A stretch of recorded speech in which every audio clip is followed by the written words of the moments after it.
In 1943, Universal Pictures unleashed a crossover so wild that even the studio didn't fully understand what it was creating. Frankenstein Meets the Wolf Man wasn't just a monster mash. It was a behind-the-scenes storm of cut dialogue, collapsing actors, bitter feuds in the makeup chair, and one script that was literally written so the writer could buy a car. This is the cursed creation story of the world's first cinematic monster crossover. And trust me, the drama behind the camera was far bigger than anything stalking the screen. She can tell you about things that Dr. Frankenstein did that your medical science has never heard of. Talbot. Fact number 1. The script was written to buy a car.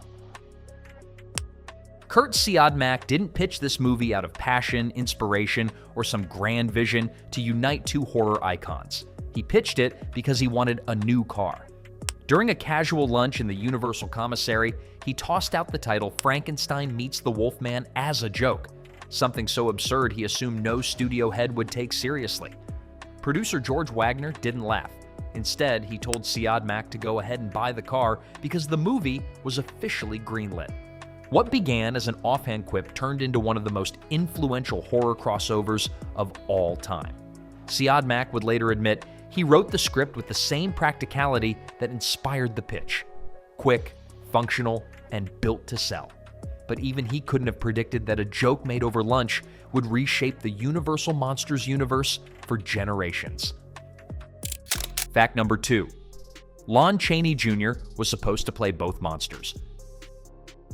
The original plan for the film was even more ambitious and borderline impossible.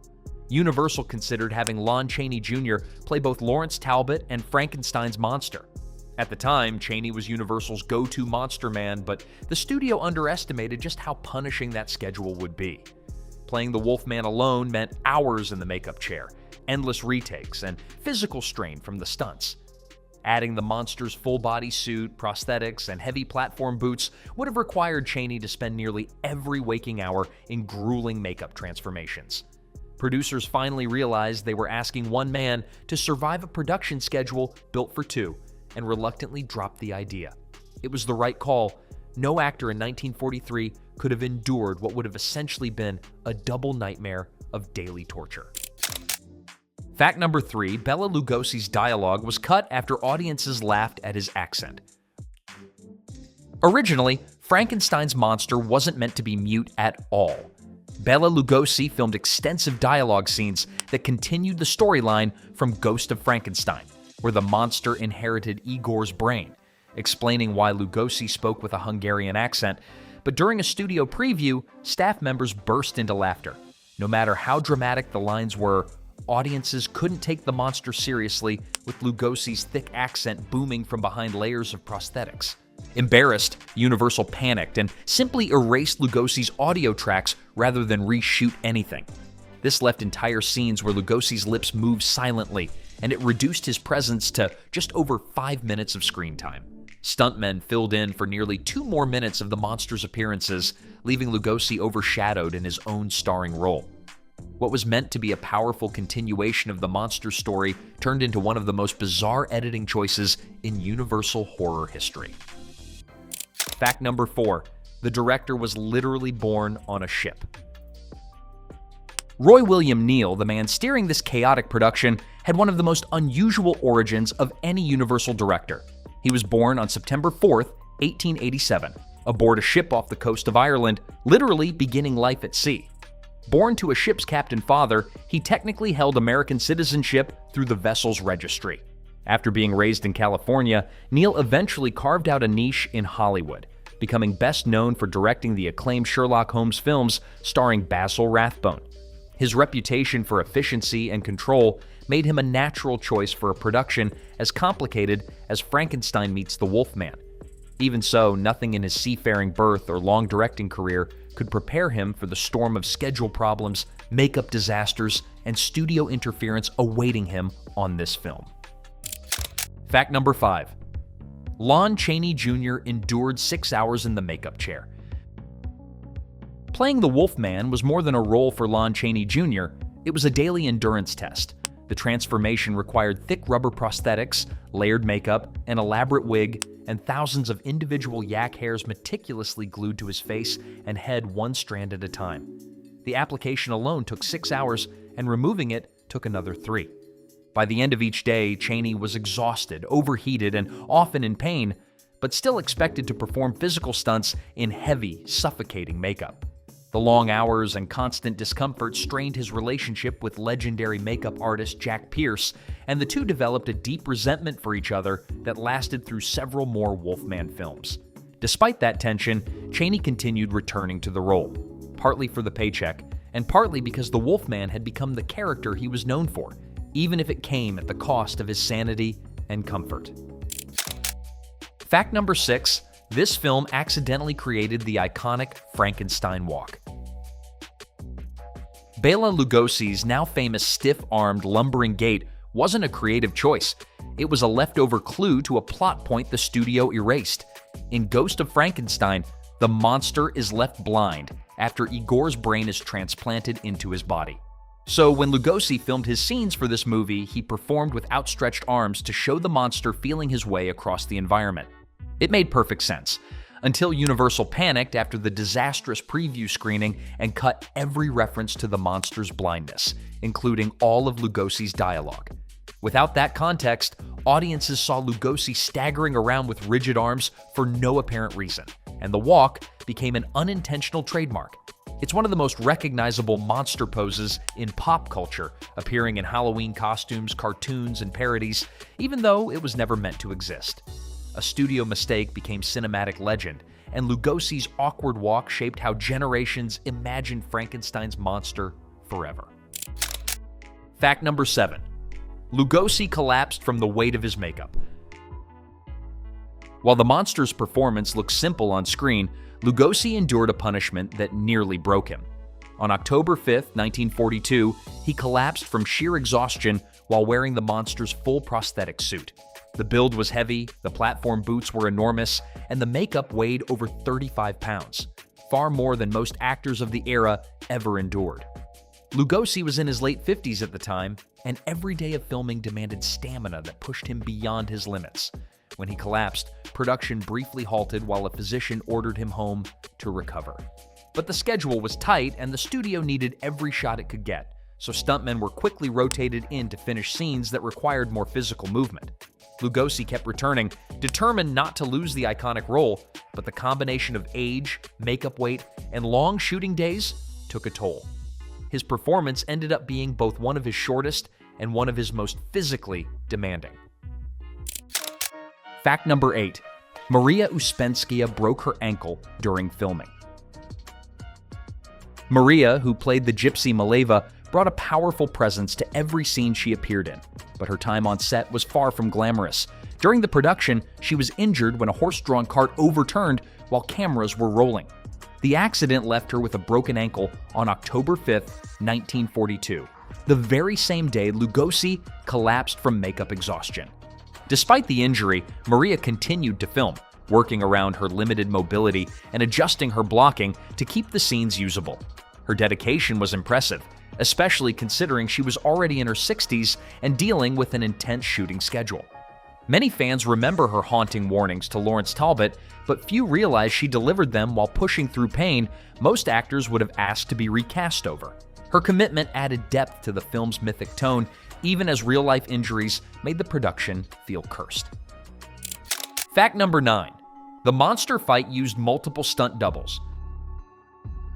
The climactic battle between the Wolfman and Frankenstein's monster looks chaotic, but it was even more chaotic behind the scenes. Lon Chaney Jr. played the Wolfman, but when it came time for the high-risk stunts, Eddie Parker stepped in to handle the most dangerous grappling and falls. For the monster, the situation was even more complex. Bela Lugosi's age, physical limitations, and heavy makeup made it difficult for him to perform the violent choreography required for the finale, so stuntman Gil Perkins handled most of the action. Some film historians believe Eddie Parker doubled as the monster in certain shots as well, creating moments where the Wolfman and the monster were literally played by the same man in different setups. The result was a patchwork of performers stitched together, fitting in a way for a Frankenstein film, creating a finale built as much from stunt coordination and editing tricks as from the actors themselves. Fact number 10. This was the first Universal monster crossover ever. Long before shared universe became a Hollywood buzzword, Frankenstein Meets the Wolf Man did something revolutionary. It connected Universal's monster films into a single timeline. For the first time, the studio explicitly acknowledged that the stories from the Frankenstein films and the Wolfman all existed in the same world. Audiences had never seen two major horror icons collide on screen before, and the novelty alone gave the movie massive cultural impact. Although no one realized it at the time, this film quietly established the blueprint for modern cinematic universes, from Marvel to The Conjuring to Godzilla's MonsterVerse. It wasn't created with that kind of grand design, but by stitching together two franchises, Universal accidentally made film history. This crossover became a template that studios would spend the next century chasing. Fact number 11. This film invented the full moon werewolf transformation. Before this film, the Wolfman's transformations weren't tied to the full moon at all. In the original The Wolfman, 1941, Lawrence Talbot changed shape whenever wolfsbane bloomed. An atmospheric idea, but not a visual one. When Frankenstein Meets the Wolfman went into production, Kurt Siodmak realized movie audiences needed a clearer, more cinematic trigger for the curse. The full moon was simple, ominous, and instantly recognizable even from a distance, so he rewrote the mythology on the spot. It worked so well that every werewolf story that followed, from movies to comic books to Halloween decorations, adopted the idea as absolute canon. What started as a quick fix for a sequel became one of the most influential rules in all of horror, shaping the entire genre's understanding of how and when a werewolf transforms. This film didn't just continue the legend, it rewrote it in a way that still defines pop culture today. Fact number 12. The location was changed to avoid anti-German sentiment. When this film was produced in the early 1940s, World War II was raging and American audiences were becoming increasingly hostile toward anything associated with Germany. Screenwriter Kurt Siodmak, himself a Jewish refugee who had fled the Nazis in the 1930s, understood the cultural climate better than anyone.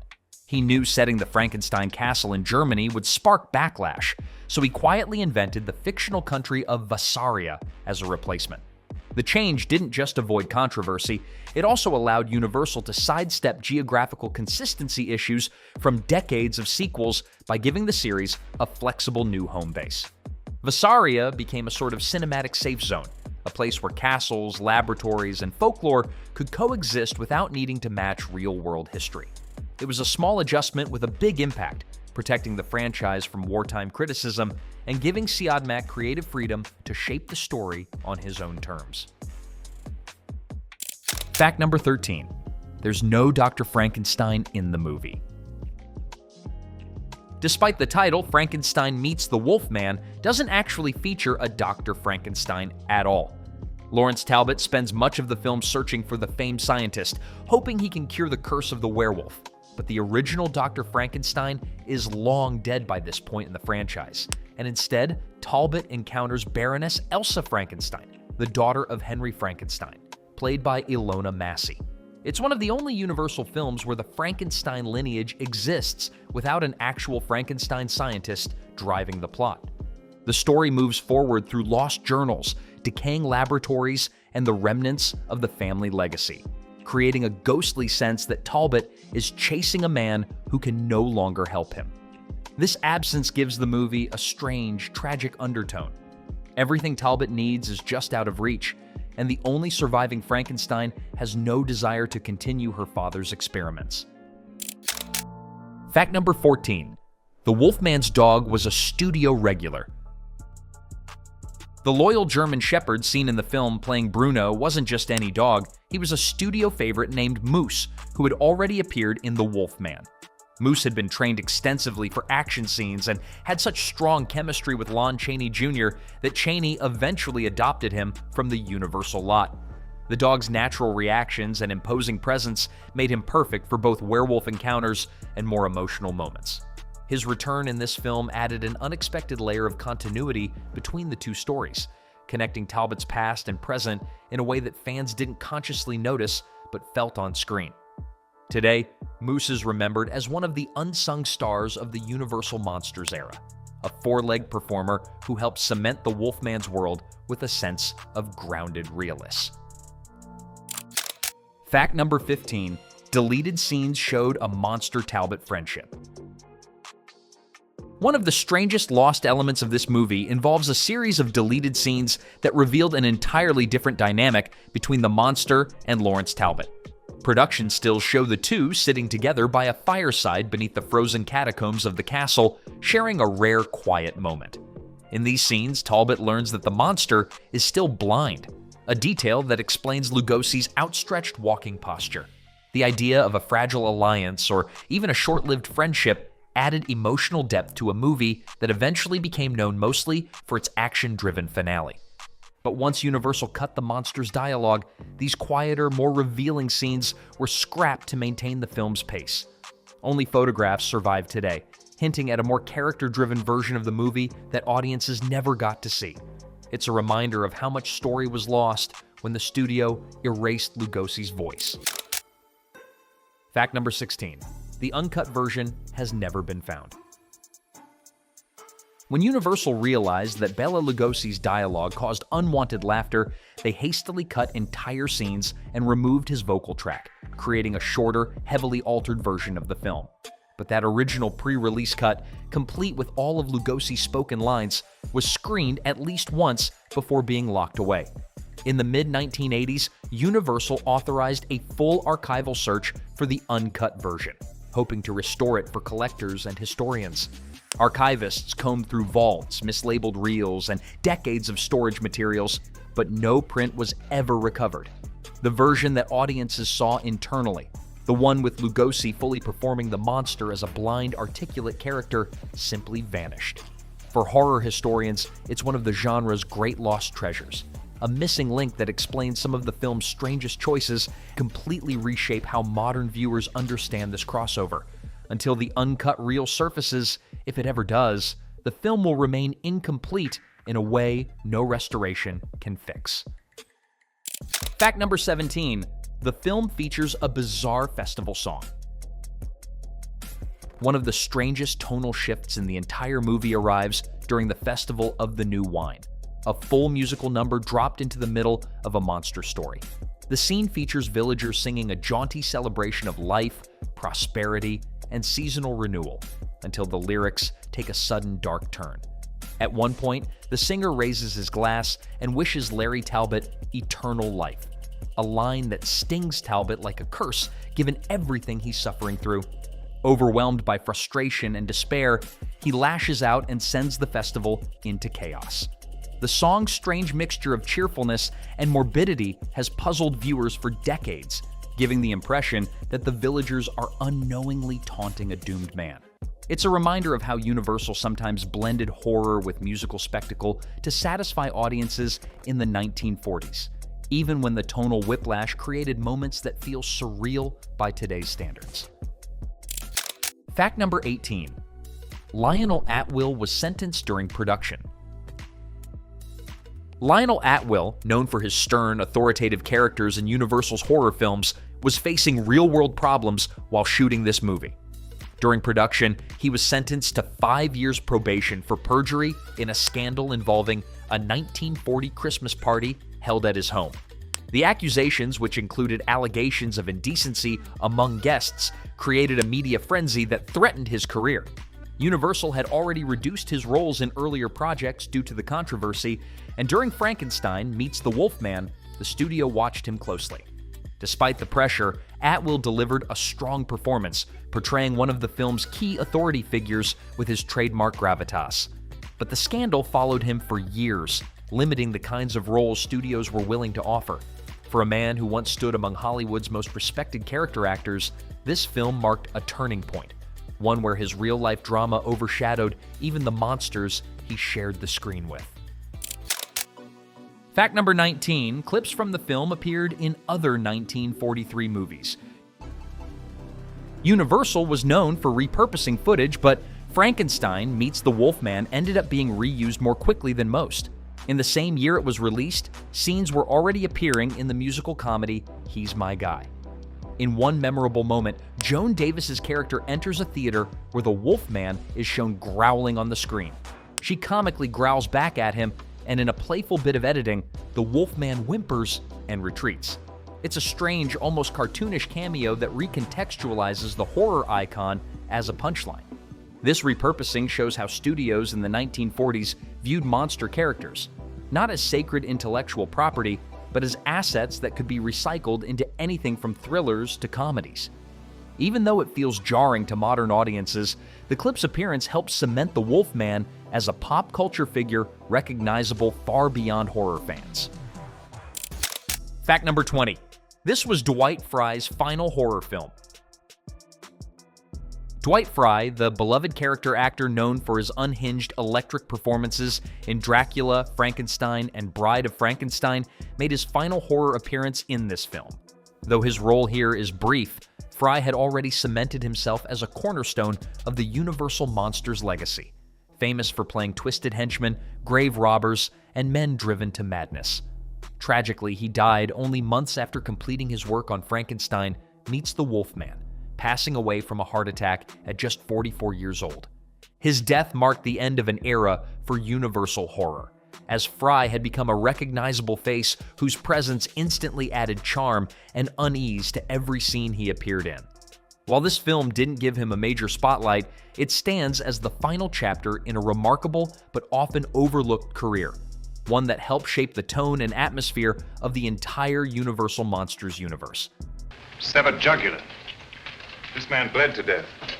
Frankenstein Meets the Wolf Man wasn't just a crossover, it was a chaotic experiment that rewrote horror history.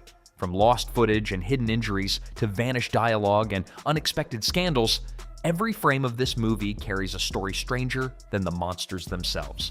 If you enjoyed this deep dive into classic horror, make sure to like, subscribe, and drop a comment telling me which Universal monster film you want explored next. Your suggestion might be the next cursed production we uncover.